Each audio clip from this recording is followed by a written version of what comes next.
Secondary solutions are alternatives to your primary solution that may help but not solve your prospect's primary complaint. And you should think of these as solutions that will work along with your primary solution rather than compete against it.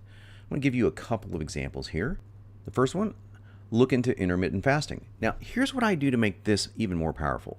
I always give a tip or a secondary solution, and I follow it with, that being said, this isn't the exact way of doing it, or you need to know more information. So I open a loop in the prospect's mind. Here I say, now that being said, I have a very specific way of doing intermittent fasting that radically increases weight loss. So I increase their curiosity when I say that. But the tip works great as that. So I'm going to save it, add another entry. And now I'm going to use one that most people won't want to do. Try writing down everything you eat currently for the next week, and then just substitute your empty calories for healthier calories.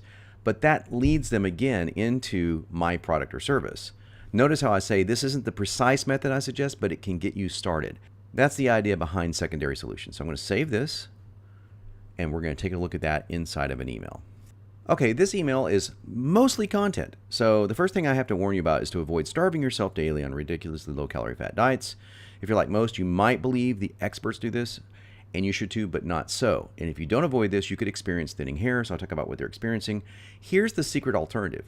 You can also experiment. Now here, I'm going to change that from also to this. You can try adding in my style of resistance training, which is a simple, etc. This works, trust me. No need to freak out. It's just until your fat loss goals are more solidified. So that's one way of doing it. So notice that I use the word also here. I'm actually going to edit that right now so that we can use any of these examples in any email. So it's easy to make mistakes, even if you're the creator of the program. So I'm going to say you can experiment and save that to the niche. And this is how you would do this right inside the email. And now I can put that right back in there, and it reads good. You can experiment with eating only veggies and fats.